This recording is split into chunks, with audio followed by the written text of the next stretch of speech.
Hey guys, and welcome back to Katawa Shoujo. This is episode 10 now. Woo! We've made it to episode 10.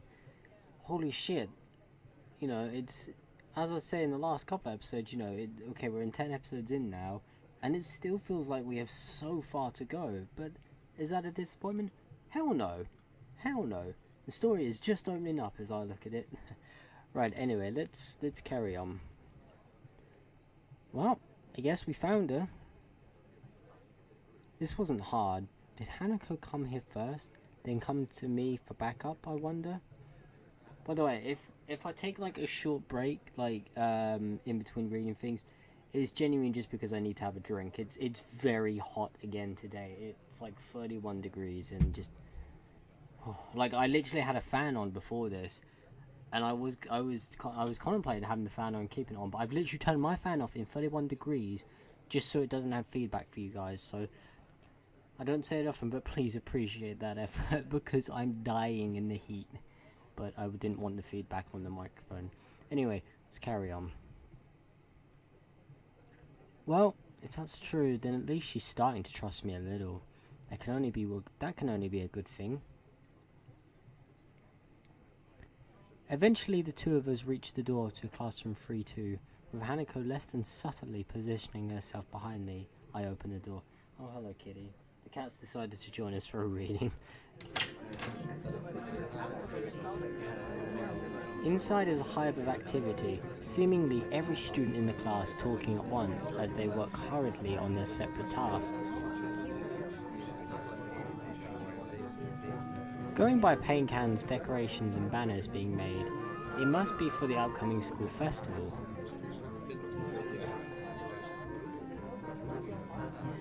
I guess my first priority should be finding Lily. There. Finding her among the din is surprisingly easy, not the least bit because of her looks.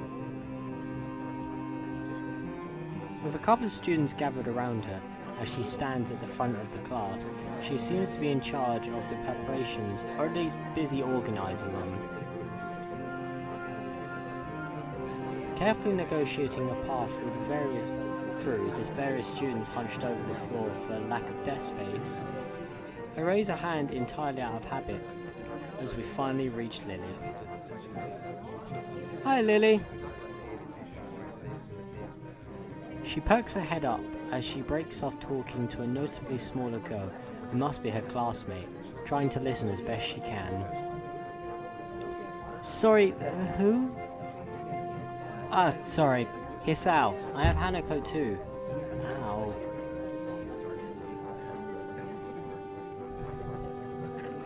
Hi. She's pretty skittish considering the number of people around. It isn't too hard to work out why. Lily takes a moment to pause to assess the situation before turning to the other student once again.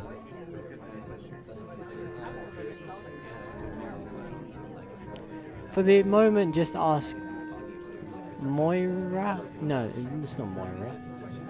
I don't know how you spell Moira. No, it's not like that.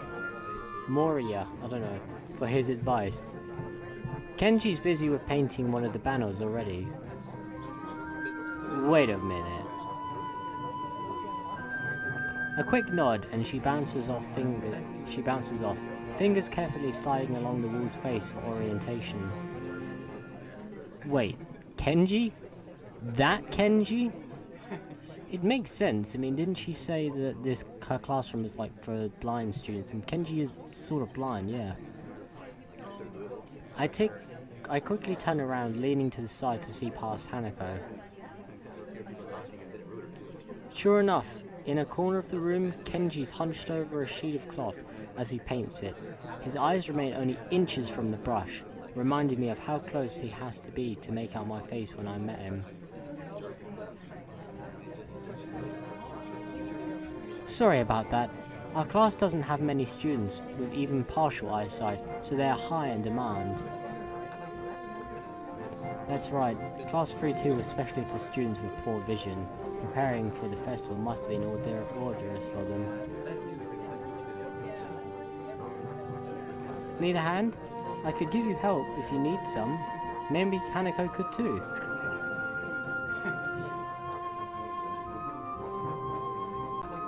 Okay, so there's obviously a change in audio. I literally went to go grab a drink and realised I'd run out of water, so I had to go down and fetch water. Sorry about that. And I accidentally fucking clicked a few buttons, so it's a little grey text, but oh well, it was like 2 lines maybe. Anyway, let's get back into it. A chance to set her mind on something would be good to do her good, but I doubt she has the courage to ask outright. She quickly nods in affirmation afterwards, so I'm confident I made the right move. I see it was just 1 line. Lily gives a noticeable sigh of relief. Ah, that's good.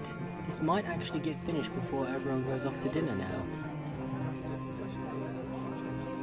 Would you be able to help the person painting the main banner? It's a big task for him to do, but nobody else can help.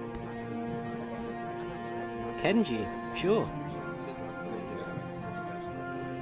She seems surprised that I know him. I can't blame her, really. I take it you've met? Our rooms are in the dorm are right next to each other. Hard to miss each other, really. Well, it's good to see you're getting friends so fast. Yeah. Friend? I wonder if that's the right word to use for him. Hisao and I think our minds are slowly connecting here. Hanako's silence during the proceedings reminds me of the reason I put her up to the helping in the first place. Well, we'll go help him then. He knows what he needs doing, right? That's right. Just ask him if you have any problems. Causing an assent, Hanako and I begin to trek across the classroom. Kenji sits crouched on the floor, his gaze fixed on the white calcio in front of him.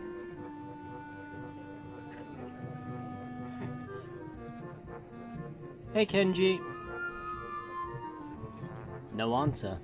He continues dragging his paint-soaked brush along the large half-painted kanji that's sketched on the sheet in paper. In pencil, sorry. Kenji? What? Who is it? Oh yeah, I was gonna do it in the Colonel's voice now, I remember. I've just literally just remembered. I'm sorry, I'll redo it in the Colonel's voice. If this is the way he treats class members, it's no small wonder he's working on this alone. Wow, it just skips. Like, hang on, is there an option? Hang on. I guess there is, but I don't want to... I'm guessing that just skips things and an auto mode does it automatically. I guess it's just meant to skip, but it's really quick. I want to... It's me, Hisao from... Right. I know that man. What are you doing here, though? His dismissive attitude annoys me. He must be the type to really get focused on his work, hating to be disturbed by anyone until he's done, I suppose. While we talk, the sound of Hanako's footsteps as she walks out from behind me reminds me that she's here. I was just gonna help with the banner, Hanako and I, that is. Hello. Hey, I guess that's okay. I don't know why, but Kenji now sounds like a sort of South American man, because that's like the deepest I can go, and it just turns into Southern America. I don't know. I'm so sorry. It's probably very racist, but I'm sticking with it now. I've made a decision. As soon as Hanako enters the equation, his demeanor takes a complete about face. His sudden flow of hospitality is slightly unsettling. Alright, women. On second thoughts, this may not have been a great idea after all. Hanako and I grudgingly set ourselves down on the opposite side of the cloth banner to Kenji, noting the several small paint tins on the ground around it. Class 3-2, noodle stall. You guys are selling noodles at the festival on Sunday? Yeah. Some stores outside or something. Or something. His non-committal nature sparks off a fair amount of suspicion on my behalf. The task at hand comes first, though. So how do you want to split this? Will you do borders while you do the text? Or do you want to switch and do the borders? Text is mine. You do borders. He has surprisingly strong feelings on the topic. As I reach over to grab a brush, I notice Hanako is already debating between which colours to use. By the time I've put brush to cloth, she's already started on a delicate pattern. Looks like my idea of taking her mind off everything around her, or everyone around her, worked. With a dark blue stroke, the three of us silently got to work. Not before Kenji takes advantage of Hanako's working to lean towards me and whisper conspiratorially low. Okay man, why are you here? Hanako just wanted to help. Some help. Let me restart. Hanako just wanted some help to find Lily is all. He apparently disapproves of my motivations. I get it. Looks like I misjudged you. I don't know why he's like some South America, but he is now. That's what we're sticking with. You're infiltrating them, aren't you? Going deep undercover. I should have guessed. Letting the truth slip by him would probably be better than outright lying, or annoying him in any case. Is that why you're here? Obviously, it sucks, but there's no better way to get the intel than going in yourself. We gotta stick together, man. This is a harsh school, a harsh world. Yes, very harsh. He misses my true meaning as he leans back, satisfied. I'm sympathetic to his cause. I'd better get down to work.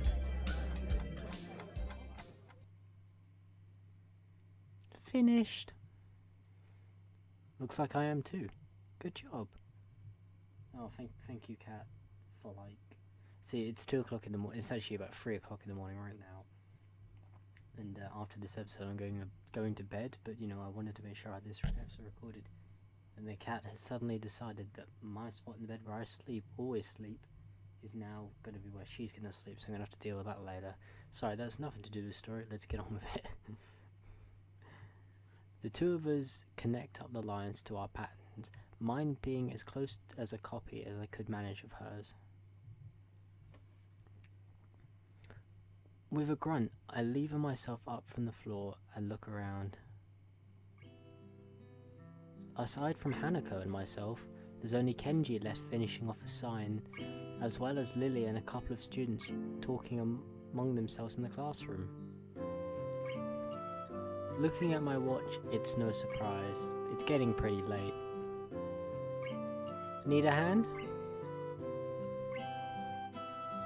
I offer a hand to Hanako, which she uses to get herself up. As she does, I can't help but glance at her wrist. If her scars extended even to there, just how much of her body was burned? Damn. I feel a pang of guilt about it, however, as she quickly covers her wrist with her other hand. Looks good, doesn't it? She looks surprised for a moment before noticing that I meant the banner. It does, I guess. Her smile shows that she is slightly a sense of pride in the result, just as I do. With the floor significantly neater for the decorations being placed on desks and shelves, it's much easier to get to Lily as we cross the room. we finished the banner. I guess that's all that needs to be done. Lily gives an appreciative nod. Thank you, Hisao, Hanako. If there is any way I can thank you... It's fine. Beats sitting in my room studying at any rate. I don't mind either. She nods before suddenly remembering one last person. Oh, is Kenji still here? Just as I open my mouth, Kenji gives the answer from the other side of the room. Yeah, just finished. He carefully slides his sign onto an empty section of shelf to dry before quickly walking past us and out of the door. See ya, man. Bye. The remaining two students say their goodbyes to Lily before taking their cue to leave as well, leaving only the three of us. Well, I guess that's everyone. I hope we don't have to do anything like that again. Working past school time? Indeed, the class plans this year were ambitious. Maybe too ambitious. The stalls look nice though. She's right. It shows that a lot of work's gone into them. My.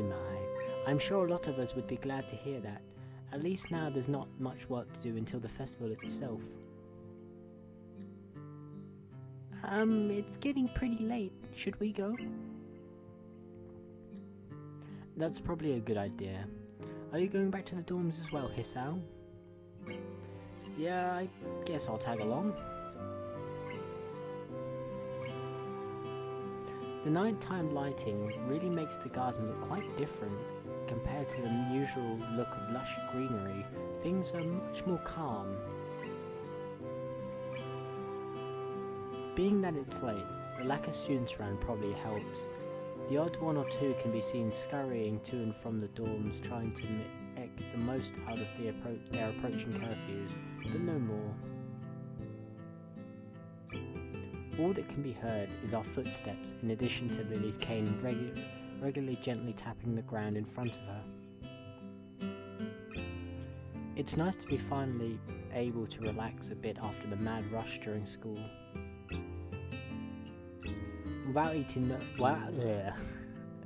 Without even noticing it, I let out a small yawn. Jesus, I make so many mistakes, don't I? It's because I read really quickly. Tired? Yeah, still getting used to the flow of things, I guess. The thing with Shizune took me off guard, though. I grit my teeth a little at the candid mention of the rather public spat. That said, I do want to sort out what in the world was behind it. Ah, about that.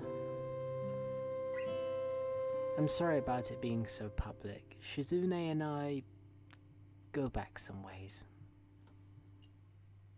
Her voice seems slightly irritated as she remembers Shizune, obviously unwilling to discuss it any further.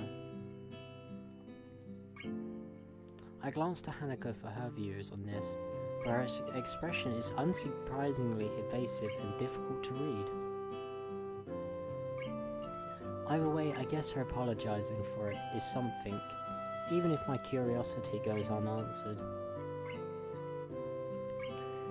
I'll be glad once the festival is over in any case. The change of topics welcome, clearing the thickening air quickly. I can imagine my old school festivals were a lot more low-key than this.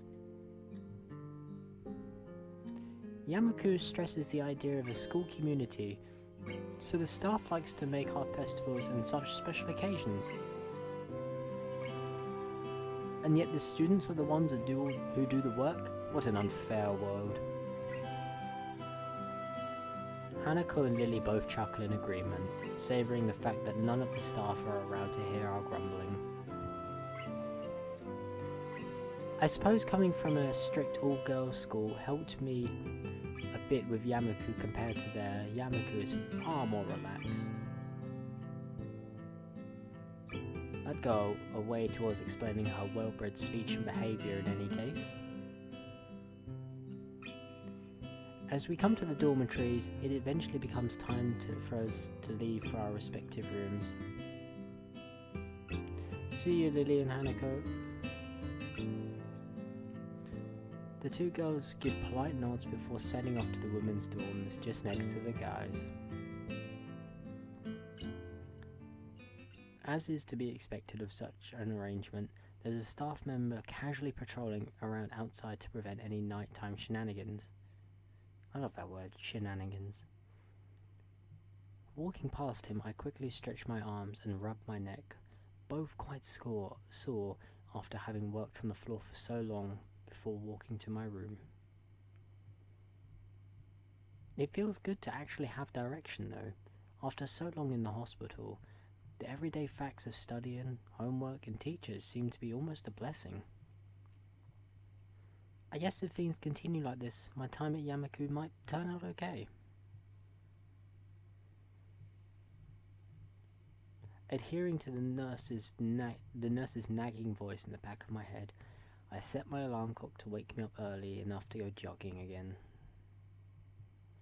I made a promise and I'm going to keep it. Besides, Emmy is bound to rat on me if I don't show up. But it's not all that bad. You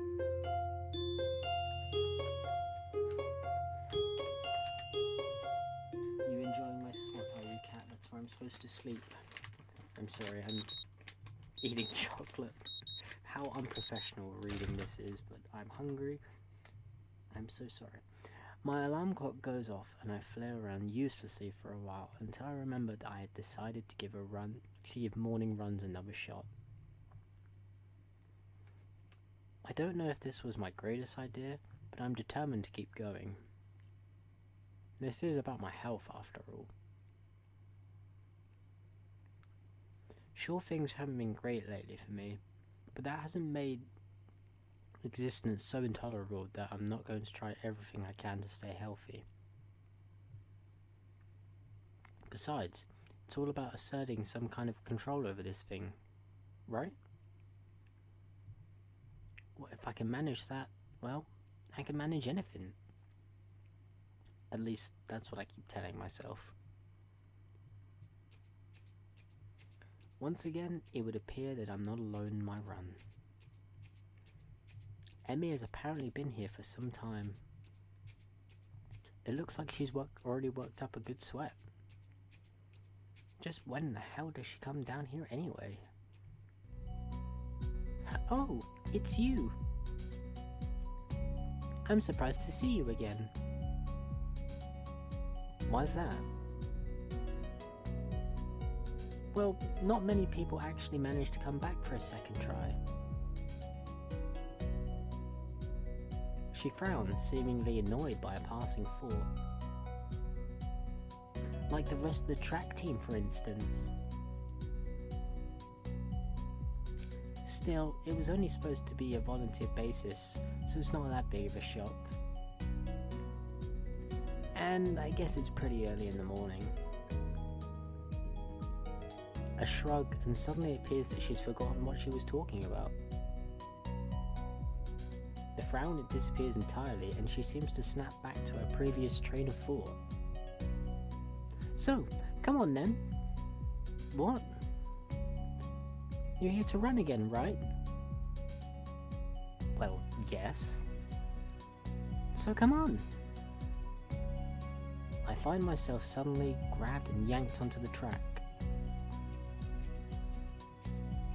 Things seem to be mirroring yesterday's run. That is, I seem to be struggling while Emmy moves with an effortlessness that I find enviable. It's incredibly bothersome to be so easily worn out, sorry. I know I should be patient and work towards things gradually, but it's difficult to stay positive about this. We round the track and start on our second lap. Emmy seems to have grown impatient, keeping pace with me, and begins to pull away. This is where I gave out yesterday. Will I be able to do more? Oh shit. I feel like... See, I really want to go for it. But it's really like, this is only the second day. Right, it's only the second day that we've been running, so we wouldn't really be able to do much more than we already have. I would say a whole lap would be impossible for us. Like, that's literally double what we've already done, so I don't think it'd be a good idea. So plus we have more opportunities to do that full lap another time, right? So I'd say for now we should take it easy. I let Emmy go with her own pace, and she doesn't show mercy, pulling half a lap ahead of me in an instant. I don't blame her. I mean, it's not really as if I'm putting up any sort of fight here, is it? Instead, I'm just running at a steady pace, which is what I should be doing, right? There's no need to go pushing my limits at this stage of the game. See, exactly, we can do that later, right? God, is this even worth it? Wait, what? As we finish this... Oh wait, so we do the second lap. Oh, I guess it doesn't matter then. Oh wait, I'm confused now. I thought it was, well, we're going to do a second lap. And I said it probably would be best not to, because you got to take it easy, but... Oh. As we finish the second lap, I break off again. Emmy keeps going, and it almost seems to me that she's disappointed. Well, that's stupid. I don't have anything to prove to her. Come to think of it, I've got nothing to prove to myself either. I'm just fine the way I am. And what if I'm not? And what I'm not is a runner. This was probably a bad idea. Wait. Maybe there's something else I can do instead of this. Wait, are we going to give up running? Getting up this early sucks anyway. There's got to be some other way to keep healthy. Oh shit, I didn't realise that means we'd give up running. I mean, that's the way it seems to me, at least. Because he's like saying, oh, I don't want to do this and shit. Walking, maybe. Nice afternoon walks. I guess it doesn't sound too bad. Yeah, that sounds good. Running isn't for me. I wave to Emmy and head back to my room. I'll think of something else later. Back in my room, the first thing I see is the familiar row of medication bottles lined... Oh, jeez, cat, what the hell? Is the familiar row of medication bottles lined up on the top of my dresser, and it makes me depressed as usual. Come on, man, there's nothing you can do about it. It's annoying. I thought I was okay. I thought I'd made peace with this thing and gotten over it. But what I really did, I allowed myself to forget that I have a problem. Being here really reminds me of that the reality, and trying to fight against it just hurts. Reflecting on it is only going to do so much. I've done this before for months. It seems like it's time to get over it. If I allow myself to forget that my life is definitely not going to be as long as those of others, I won't get anywhere. Ow. Sorry. My life may be different from others, but it's a life in progress. That is how I'll rationalize it. I down the usual handful of pills, trying to push the sudden dreary feeling out of my head, and I prepare to head out to class early as usual.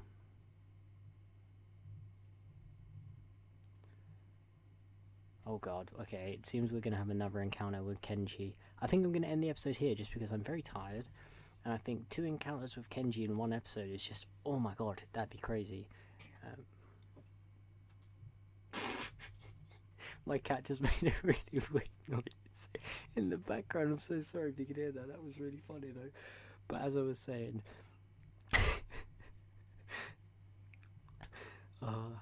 I think we'll deal with Kenji in the next episode. Thank you so much for watching. Until then, I'll see you then.